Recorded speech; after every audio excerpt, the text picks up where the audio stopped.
అంతర్ ప్రపంచం ఛానల్కు స్వాగతం. ఈరోజు సబ్జెక్టు మీ శరీరం మీ సంపద పార్ట్ 1 కె జగన్నాథం కర్నూలు. శరీరం అనేది మీకు దేవుడిచ్చిన గొప్ప వరం. మీరు శరీరంతో ఉన్నారంటే కాళ్ళు, చేతులు, ముక్కు, నోరు టోటల్గా మొత్తంగా శరీరంతో జీవిస్తున్నారంటే అది మీ యొక్క గొప్ప అదృష్టం. కాబట్టి మీ శరీరాన్ని మీరు చాలా జాగ్రత్తగా కాపాడుకోవాలి, అద్భుతంగా కాపాడుకోవాలి. దాన్ని ఎప్పుడు గమనించాలి. దానికి ఏది అవసరమో ఏది అవసరం లేదో గమనించుకొని మీరు చేస్తూ ఉండాలి. మీరు అనుకోవచ్చు మా శరీరము మేము గమనిస్తున్నాము కదా అని. కాదు, మీ శరీరాన్ని మీరు గమనించకుండా దాన్ని పక్కన పెట్టేసి మీ పనుల్లో మీరు ఉంటారు. మీరు రోజువారీగా మీ మోటార్ సైకిల్ని, కార్ని ఏ విధంగా అయితే కడిగి దానికి ఆయిలు, డీజిలు, పెట్రోలు, దాని యొక్క ఇంజిన్ ఆయిలు, దాని శుభ్రంగా మైలేజ్ ఇవన్నీ చూసుకుంటారో మీ శరీరం కూడా ఆ విధంగా చాలా అద్భుతంగా చూసుకోవాలి. ఎందుకంటే మీతో పాటు చివరి వరకు ఉండేది ఎవరు? మీ శరీరమే. చివరి వరకు ఉండేది మీ శరీరమే. మీ భార్య ఉండదు, పిల్లలు ఉండరు, పిల్లలు మీ వెంట రారు. అప్ టు మీరు చివరి వరకు మీ శ్మశానం వరకు మీ వెంట వచ్చేది మీ శరీరమే. మీ గుంతలేకి వచ్చేది కూడా మీతో పాటు మీ శరీరం. ఎవరు రారు. మీ శరీరంతో పాటు మీరు పోవాలి, లోపలికి పోతారంతే. మీ శరీరంలో చాలా కోట్ల సంపద ఉంది, మీరు గమనించడం లేదు. కోట్లు. మీ శరీరంలో గుండె, ఊపిరితిత్తులు, మూత్రపిండాలు, తర్వాత కణాలు, లివరు, కాళ్ళు, చేతులు, కళ్ళు, జ్ఞానేంద్రియం ఇన్ని ఉన్నాయి. మీరు ఇంతవరకు డబ్బులు సంపాదించి జీవించారంటే దానికి ముఖ్య కారణం ఎవరు? మీ కుటుంబాన్ని పోషించారంటే కారణం ఎవరు? మీరు మీ వ్యాపారం చూసుకున్నారంటే దానికి కారణం ఎవరు? వీటికన్నిటికీ ముఖ్య కారణం మీ శరీరము. మీ శరీరం లేకుంటే మీరు ఇవన్నీ ఏ పని చేసేవాళ్ళు కాదు. కాబట్టి మీ శరీరంలో ఇంకా చాలా ఉన్నాయి భాగాలు, కోట్లు ఉన్నాయి. అసలు మీ శరీరం గొప్ప ప్రపంచం. బయట ప్రపంచం కంటే అంతర్గతంగా మీ శరీరంలో ఇంకా ఎక్కువ ఉంది. మీ శరీరంలో మనసు ఉంది, బుద్ధి ఉంది, ఆలోచనలు ఉన్నాయి, తర్వాత తీర్పులు చెప్తుంది. మీరు పడుకున్నప్పుడు మీ శరీరం మీరు ఇక్కడే ఉంటుంది, మీ మనసు ఎక్కడో లోకాలకి బయటికి వెళ్ళిపోతుంది, కలలు కంటుంది. ఇన్ని రకాలైన పనులు చేసింది.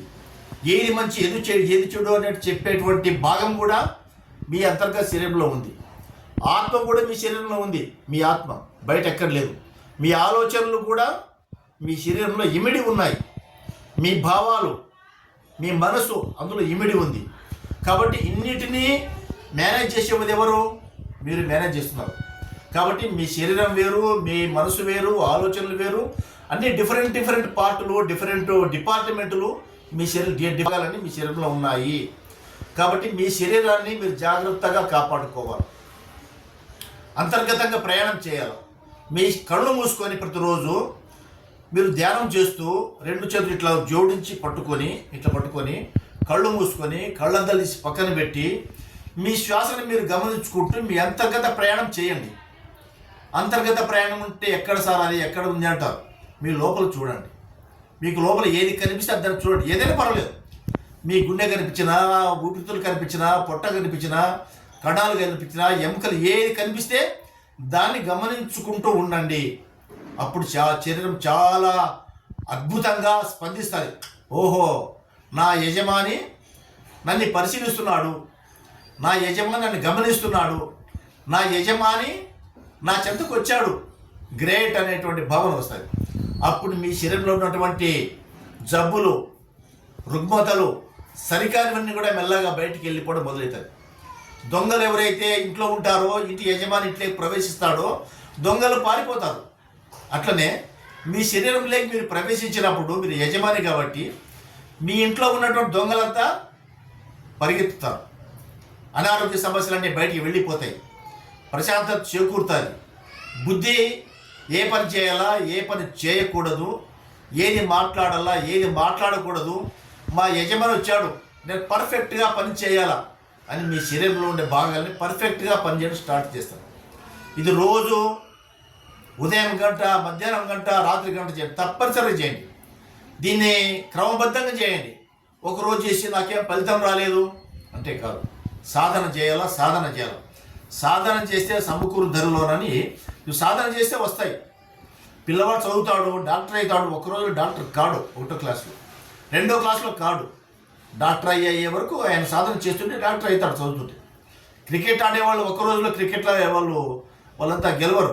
క్రికెట్ ఆడంగా చివరికి వాళ్ళు మెడల్స్ కొట్టుకొస్తారు, ప్రపంచ దేశాలు జయిస్తారు. అట్లా నీవు కూడా ధ్యానంలో ఉండి నువ్వు సాధన చేయి. నీ శరీరం అనేది నువ్వు కోట్ల డబ్బులు ఇస్తే కూడా రాదు. నీకు 1 లక్ష రూపాయలు ఇస్తామయ్యా, నీ చిటికెని వేలు నాకు ఇవ్వాలంటే ఇస్తావా? లేదా 2 లక్షల రూపాయలు ఇస్తాము, నీ బొట్టల వేలు నాకు ఇవ్వాలంటే ఇస్తావా? ఇవ్వనండి అంటావు. అంటే అర్థమైంది? నీ అంతర్గతంగా నీ మనసే నీకు చెబుతుంది, అయ్యే ఈ శరీరం మనది, మన డిపాజిట్, మన సొత్తు, కాబట్టి దీన్ని మనం అమ్మకూడదు, దీన్ని చాలా జాగ్రత్తగా కాపాడుకోవాలా. ఇందులో అనేక రకాలైనటువంటి పార్ట్స్ అన్నీ కూడా ఉన్నాయి. కాబట్టి శరీరం ఒకసారి భూమి మీదకి వచ్చిన తర్వాత మళ్ళీ తిరిగి వస్తుందనే గ్యారెంటీ లేదు.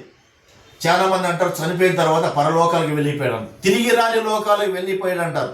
అంటే తిరిగి రాని లోకాలకు నీ శరీరం, నీ మనసు వెళ్ళిపోతాయి. కాబట్టి ఎంతవరకున్నా నీ 70 ఏళ్ళలో 100 ఏళ్ళలో జీవిత కాలంలో నీవు దీన్ని గమనించుకుంటే నీ శరీరం చాలా జాగ్రత్తగా చూసుకో. నీ కుటుంబం ఎంత జాగ్రత్తగా, నీ బ్యాంక్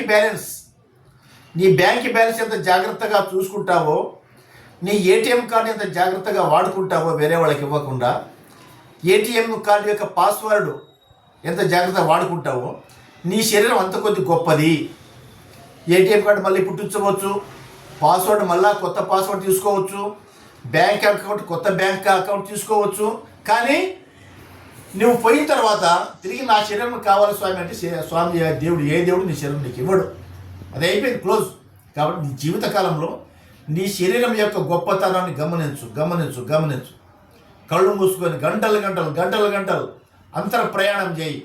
అంతర ప్రపంచం లేకపో, లోపల గొప్ప ప్రపంచం లోపల ఇంటర్నల్గా ఆ ప్రపంచాన్ని గమనిస్తూ అప్పుడు నువ్వెవరో నీకు తెలుస్తుంది, ఎందుకోసం వచ్చినావని తెలుస్తుంది. కాబట్టి మీ శరీరాన్ని గమనించమని చెప్తా. మళ్ళీ వీడియోలో కలుసుకుందాం. మీకు ఈ వీడియో నచ్చితే సబ్స్క్రైబ్ చేయండి, లైక్ కొట్టండి.